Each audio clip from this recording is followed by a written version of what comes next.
Awesome. So welcome to the podcast. We're here on the Overview Effect podcast with Flynn Dreilinger and Regen from the Stanford Space Initiative.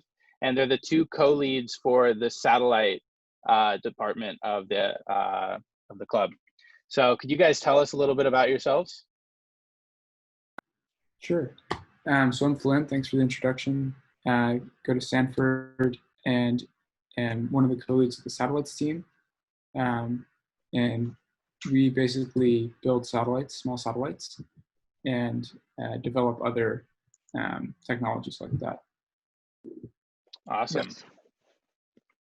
I'm Grant, the other co-lead. Excited to be here. Nice. So how did you guys get involved in satellites within the Stanford Space Initiative? I'm 1 year older than Flynn, so I was there a year before, and the team had really big ideals. One of my goals in college was always to send off a satellite, and I really wanted to do that whether through a lab or through an organization. And SSI Satellites was there, so I thought that was the perfect place to go through. Mm-hmm. So I joined them last year, and then this year I became a lot more involved.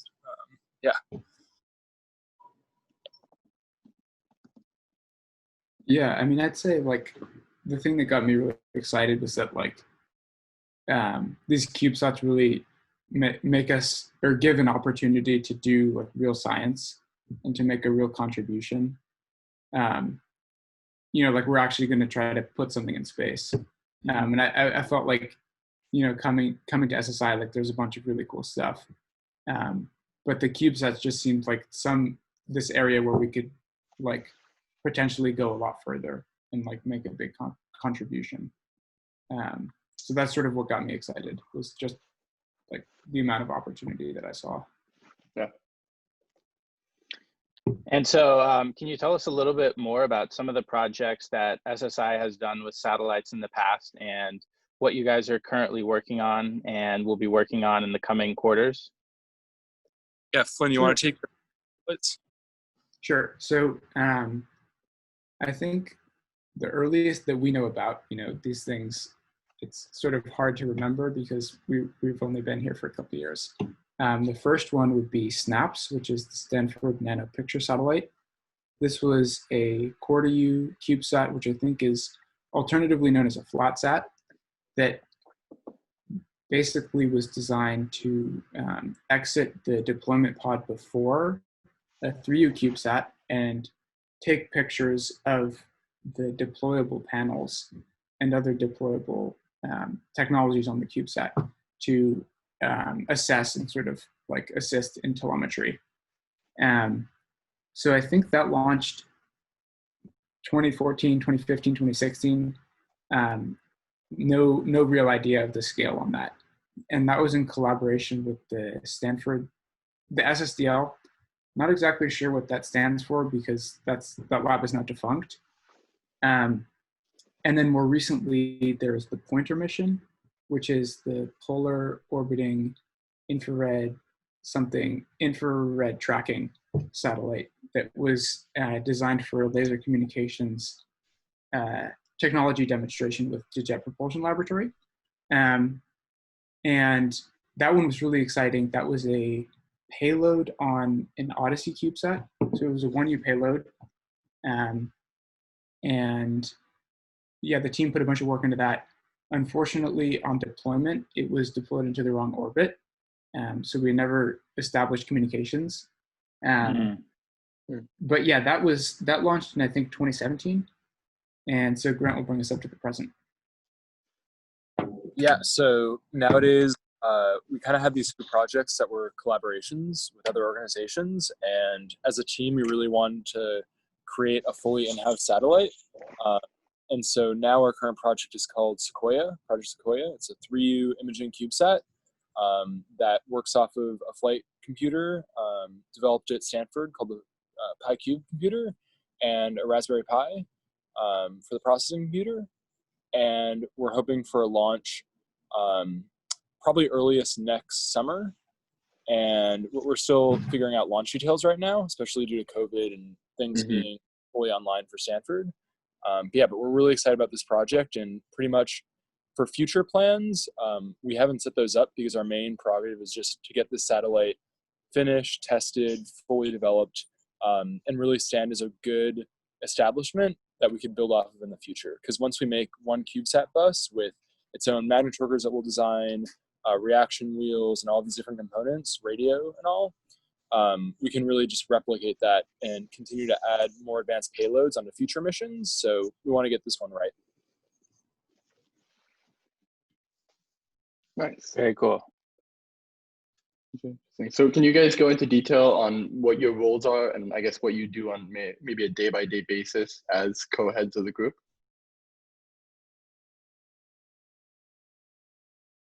Sure. So as co-leads, we have a number of responsibilities. In addition to a lot of systems engineering, i.e. integration of the subsystems of the satellite, we also manage the team, manage onboarding. So that's something that we're really focusing on a lot right now, because onboarding is going to be entirely virtual. Every year SSI onboards a lot of freshmen, as I'm sure Avery remembers. This is always a big challenge, and will be especially so given this virtual nature. So on a day-by-day basis, I'd say lots of Slack, coordination, Zoom meetings, sort of like running meetings from the background maybe. We try to take like pretty hands-off approach. And like obviously a bunch of technical work on sort of whatever needs to be done to get the satellite up. Nice. Yeah. What were you saying? Sorry for cutting you off. No, you're good. Flynn and I meet pretty regularly to talk about overall team things, but kind of our weekly schedule is that we have a work session every Saturday where all the sub teams come together and work on all the different components that they need to. And then we have individual sub-team meetings throughout the week, as well as a systems meeting for all the co-leads, the sub-team co-leads to discuss. That's interesting. That's very interesting. And so I guess one question is, I mean, how did you guys get involved in space? Like, what's your passion? Where did it come from?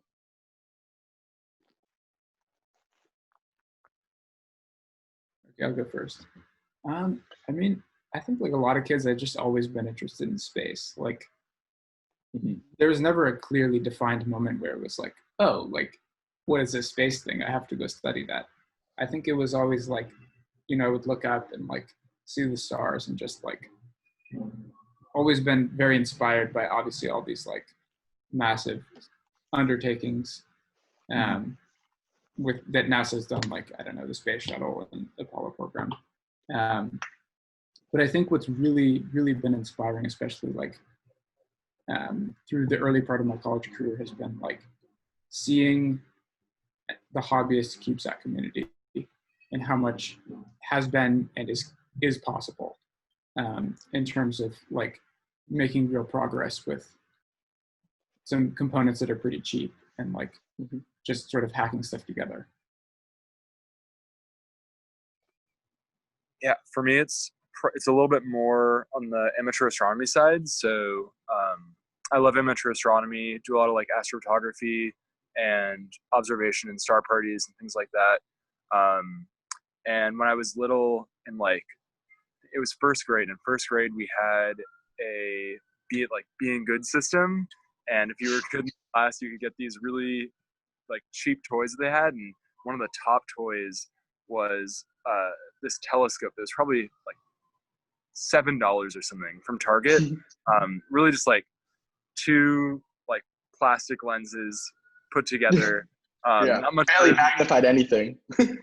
Yeah, but it was pretty much just like a naked eye view, but it was still a telescope. And so I spent months like being really good. And back then I was not a well-behaving kid. I got this telescope, and so I brought it out to. Sorry about that. It's all good. I brought it's it LA, out. we understand. Yeah. It's really noisy right now for usual. Yeah. Yeah, but so it's because we're recording. That's the only reason why it's noisy. Yeah, I know. Yeah, so I spent months being good, and I finally got this like tiny telescope. So I brought it out to the schoolyard that day, and I figured out that it was actually broken, that one. Oh, And so I brought it to the teacher, and I was like, hey, like this one was broken out of the box. what's your return policy? Yeah, exactly. I was like, can I return this and get another one? And she was like, no, you cannot, because she thought I broke it. Looking back now, I think one of the lenses was just like popped out. So I spent like another 2 months, 3 months, like being really good. You doubled down. Okay.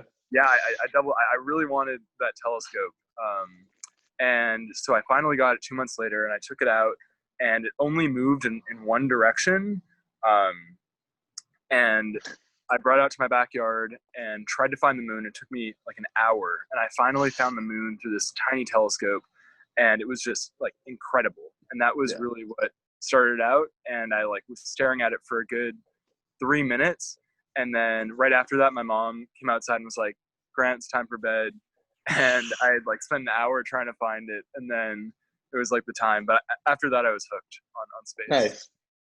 That's awesome. And so I guess within both of you guys, especially like going into the future, are there any aspects of the space industry you see as most prominent or that you would want to work in the next, 5 years or so? Let's start with Flynn. I feel like this is easier to delegate.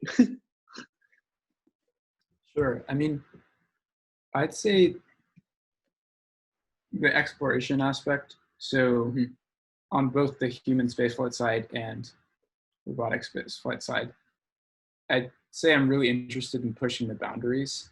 So like lunar Martian exploration and like Jovian exploration, there's all these super amazing missions that have been very inspiring, like all these JPL missions, like I don't know, Europa Clipper, whatever, the Psyche mission and the asteroid belt, bunch of really cool stuff. Nice. Grant, what about you? Yeah, I'd say to me, the big thing, because small sats are becoming a huge part of the satellite community. I mean, they're cheap to build, cheap to deploy, cheap to get up there just because of weight-wise, and people are using the space and weight more and more efficiently for their payloads. So now these small sats are really starting to populate Earth orbit. But the thing is, once those small sats get outside of Earth orbit and they find an easy and cost-efficient way to get them outside of the Earth-Moon system, I think that is a huge boom that will happen, both science-wise and maybe industry-wise, next 15 years or so. There are ways that NASA has shown to get CubeSats with low amounts of propulsion outside of the Earth-Moon system. It takes a while, but it can happen. And after that happens, the missions will take longer to get to their destinations, but they'll be so much cheaper than these large NASA missions and JAXA missions and ESA missions that they'll just do incredible science and incredible work. So so that's interplanetary small sats. I think that's a big area. Nice. Is that somewhere you'd want to work or in that? Yeah, I mean, I'd love to work in that. I'm really interested in figuring out all the orbital mechanics and trying to get small sats out of the Earth-Moon system pretty cheap. And I think that a lot of the development of small sats are already happening right now in low Earth orbit. It's kind of like a test run almost. And once the small sat kind of bus has been really refined after a while, it will, I think it's somewhere where I'd definitely like to work because then you just have to figure out how to get them out there, which is the hard part, but then it's once they're out there. Yeah, exactly. That's so interesting. So can you guys talk a little bit? Sorry. No, go. What were you saying? Can you guys tell us, so you both mentioned you were taking a gap year off this year because of classes being online and everything, which makes sense. So can you talk a little bit, tell our viewers what you'll be working on this year or whether it'll just be a quarter or the whole year and what you'll be doing? Sure. So right now I've only officially taken a quarter off. That's sort of like an organizational thing on the Stanford side. it just is more effective to do that for me. And I will be interning with the Orion backup flight software team at NASA Johnson Space Flight Center. It will be remote. We won't actually be going in. And as far as what we're doing, that team writes completely redundant flight software for the Orion capsule. And I don't actually know what task I will be working on yet, but I'm super, super excited to do that. And yeah, it seems like a super great opportunity to actually contribute something. And What so language is it in? Do you have any idea? Yes, so it's C++. C++. And yeah, I'm really excited to learn about like real spacecraft programming, because Nice. obviously I'm programming our satellite, but that's a little bit of a different scenario because there's no people inside of our satellite. And we're using pretty much Python, which we could talk about later. But yeah, super excited. Yeah, that's a super important job. I know like at Boeing, they paid their software engineers $9 an hour in India, and then they had a lot of disasters with their planes in their recent, attempt to land on the ISS. So it's definitely an important role for NASA.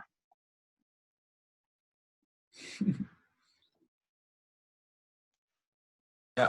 And I similarly am also taking a gap year. Unlike Flynn, I have not declared that I'm taking a gap yet. I want job stuff. And So this is you going on record, officially making the statement to the public that you are taking a gap. my statement of absence of leave. I'm going to show your advisor, Grant. Yeah. Everybody's doing like everything that they can to make students not take gap years, but I think a lot of people are at this point. Yeah. So I am planning on I'm planning on interning. Haven't yet signed the contract, but it was sent to me today to intern at Momentous, which is a startup in the Bay Area that works on precise injection technology for other satellites on top of different rockets. And yeah, I'm really looking forward to it because I'll be doing a lot of orbital work. I'll be an orbital, I think the title is orbital engineer intern or something like that. And yeah, I'm really looking forward to doing it. It'll be cool to get a lot of like experience in the industry that otherwise I wouldn't have gotten when I graduated. Yeah, and Momentous is a great company to do that. They do really great work. Yeah, I'm really happy. And plus, like, I'll be local in the area at Stanford, so I'll continue to get to work satellite. Flynn will also be local in the area, so it'll be a really good setup for both of us. Nice. Are you in LA right now, right? And Flynn, are you back in San Francisco? Yeah. Got it. Yeah, makes sense. So not too far, but not at all. It's good. Nice. So I think, so normally with the podcast, it's called the overview effect. And so we like to normally ask the guests, what does the overview effect mean to you? And then why? Grant, you want to get started because you're unmuted? Yeah, sure. Makes it easier, right? I missed the last part, sorry, of the question. Oh, just, what does the overview effect mean to you, and essentially why? Oh, what is the overview effect? Like the word or the podcast in general? The concept.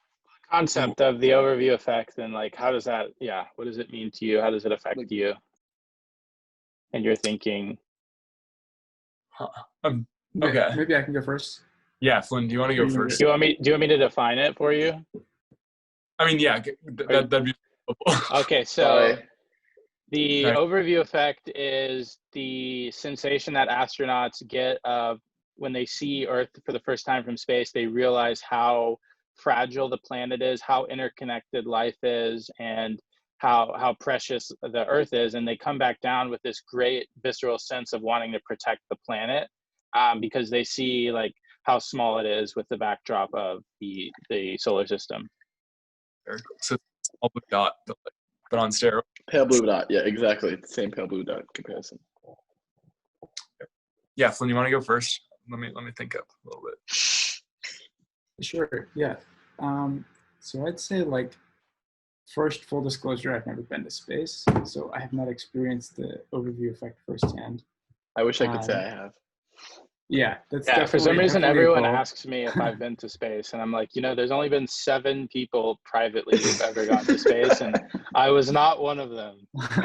I mean, you're wearing a NASA jacket, like I know. You would think maybe I have. like an astronaut or something. Maybe I'll Yeah. train as the backup astronaut for one of our flights, and then if someone can't go, I'll get to go. I mean, you gotta have a pilot too, right? Yeah, pilot? a stewardess. I was a stewardess. Oh, I would yeah. be a stewardess. Bartender. Yeah. Make some mean space drinks. Yeah, good stuff. Okay, so overview effect, I'd say, yeah, it's definitely like hard to justify to myself working on space technologies when there's a bunch of earthly problems that we have that are sort of like, I don't know, like climate change, for example, is an area that can you can affect some amount of change with space technologies. Obviously Planet Labs, now Planet, their imagery cadence is revolutionary in terms of like remote sensing. And that can be used with like climate monitoring, climate predicting. And like, I saw this like GHG sat recently. So a bunch of really fantastic work in space that I think is somewhat influenced by, or not even somewhat, I think is influenced to a large degree by this overview effect. Mm-hmm. And I think like just seeing the images that Planet puts out, that like Sentinel puts out, I think that really does have an effect on people. Like, not just like seeing the the smallness of the Earth, but seeing like time series comparisons of like, oh, this is what the Earth looked like in 1960s, and this is what it looks like now. I think that's really powerful and definitely has a pretty stunning effect on me. Mm-hmm. Good answer. Definitely one of the better ones. That was a good one. Yeah, so thank you for defining it for me. You're welcome. Sorry about that. We should have just said pale blue dot. That was our bad. You're good. So I'd say the overview effect, I think Carl Sagan hits it on the head with his words from the original Cosmos with the pale blue dot, like what that really means to people. And I guess basically everyone is going to experience that through images right now, not actually firsthand. Basically everyone. Only a really fortunate population gets to actually see the Earth from space, and enough to actually see the void surround it, not just low Earth orbit. And I think beyond Carl Sagan's words, I think that it really comes down to a dual meaning, and that would be 1, social, and 2, environmental.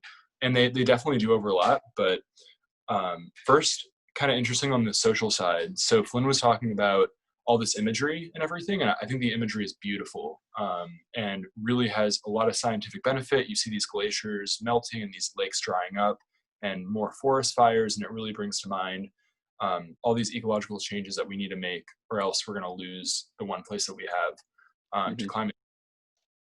And the thing about that, though, is that all this space imagery and even using any space tools, they're all just tools. So just like the nuclear bomb, they can be used socially in ways that aren't intended by their creators. So for example, a lot of the satellite imagery, as it gets lower and lower, or higher and higher resolution, and they can see things that are smaller and smaller, people's privacy is really going to be like at a fringe and at a place where it's never been.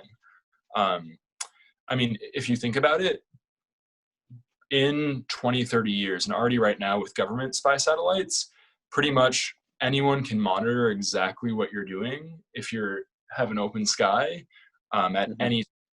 and pretty much it's a real loss in privacy. And so I think that's a huge social question that people are going to have to ask, and how we as a society are going to get around that, or Yeah, I like that a lot. I mean, if you think about like one thing, so I watched in Space Force, the show on Netflix, and there was another Such a space good movie. show. Yeah, it's pretty good, but it's kind of inaccurate. There was also a movie I saw recently Yeah. where, okay, I mean, like the idea of sending astronauts to space, which is $55 million per person, and then having them shoot each other, that's a huge waste of resources. So I think like going off of what you were saying, like, and thinking like in a decentralized and maybe libertarian or privacy first manner, like how would we design a government in space? And maybe it's not really possible to have such a complex, crazy government in space. And maybe we need to have like different principles for setting up government in space. So yeah, I think that's a very interesting thing to think about, because it's very expensive to do business in space and send people to space. So I think we should be like very peaceful and like not start wars in space and stuff like that. That's the goal.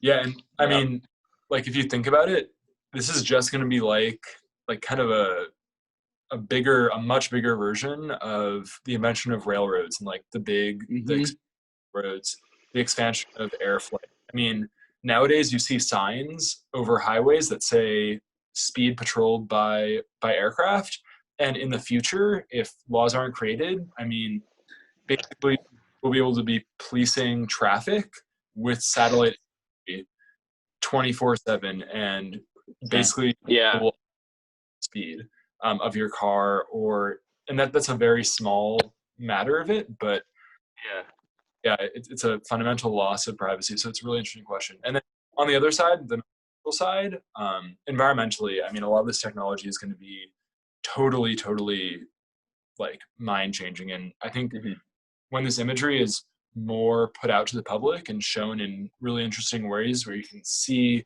the extent of the glaciers and you can see these forest fires and the smoke just covering continents, it makes it a lot more real. And at that point, it's really hard for people to not care about it. So it'll be really cool to see the implications of this different technology, whether it be socially with a total destruction of privacy, or environmentally with a potential way to save the planet by seeing where it's most vulnerable. That's very interesting. Yeah. That's an interesting perspective. Awesome. Avery, do you have any other questions? I think that's it for me. Anything else you guys want to mention to the viewers or plug? Sure. So this is actually sort of going off of the overview effect and pale blue dot conversation. A project that Grant and I are working on, we recently started, is a blue dot consortium. And we're not entirely sure what we want out of it yet. But basically, we started reaching out to other CubeSat clubs at other colleges. And this started with myself and Michael Pham of Cal Poly Pomona's Bronco Space. There's another club very similar to the Stanford Student Space Initiative. And we were discussing like, hey, like, it seems like we're working on a lot of the same problems, a lot of the same projects, obviously with small satellites, but cutting a little bit further with, like high altitude balloons, liquid rocket propulsion. And so we reached out to a bunch of other colleges. I think we're up to like 9 or 10 now.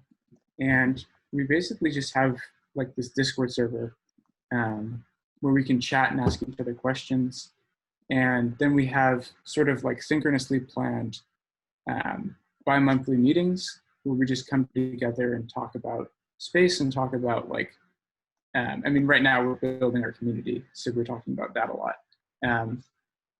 But then we have sort of more asynchronously small project groups aligned along various subsystems of projects. For example, like there's a group that's been getting together about like attitude control and attitude determination, and been collaborating on writing code.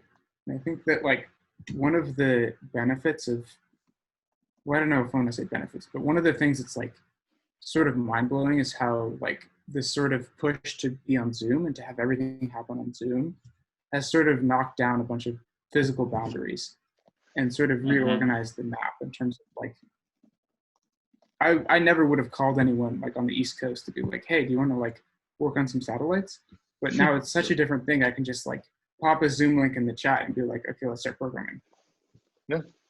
Yeah, that's super cool. I think there's a big market. I just had a hedge fund manager message me this morning talking to me about, hey, let's build a marketplace for like parts for satellites. And I've talked to like some members of SSI and other groups, and they've said, you know, there are like certain parts for these satellites and rockets that only a few people in Florida in their garage sell, and you have to call them and find their number, and sometimes they don't answer. And so it's really hard to track down these parts. So I think in terms of, I'd love to hear your guys' thoughts on this for like parts and also collaboration, like what sort of products or platforms do you think will be built in the future, and how big of a difference would that make for these types of student groups? Yeah, so if I could chime in on this, I mean, our particular group, and we've saw through this Blue Dot Consortium that different groups have very different outlooks on this. So some schools literally are just looking to buy a lot of their subcomponents. We're at the opposite end of that. We pretty much like building as much as we can just to give our members everything. But what you're saying about just random people and like their garages is totally true. I mean, we had one of our advisors tell us to look for this guy Rob in Alviso to help us like, mill some of our metal parts, and it was super random. But I think right now a lot of the parts that are available are really overpriced for what they are, especially a lot of the CubeSat things, and they can be made extremely cheaply.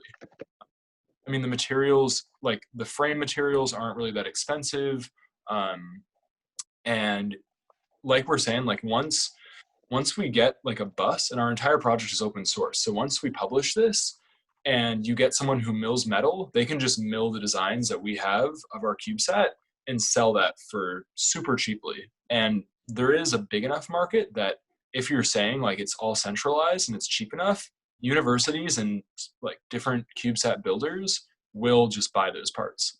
Yeah, and it cuts a lot of the time out of the production process. Very cool. Awesome. Super interesting stuff. Cool. Well, yeah. Anthony and I are, maybe we should talk more about this offline, but we're talking about doing a fund and also maybe having a talent matching marketplace. So I'd be curious to talk to you guys about something where we could work with some different companies and connect. Obviously, Stanford is my alma mater, so help the SSI students get really cool internships and stuff like that. Yeah, that'd be awesome. I'd love to chat about that offline. And thanks, Avery and Anthony, for having us in the podcast. It was appreciate having you. It was a great conversation. Yeah, thank you guys so much. It's super interesting to hear about all this side. And best of luck with the project. Yeah, thank you so much. Appreciate it. You as well. Really. Thank you. Yeah. Good luck. Take care, awesome. guys. We'll chat offline. Have a good one. Thank you so much. Bye-bye.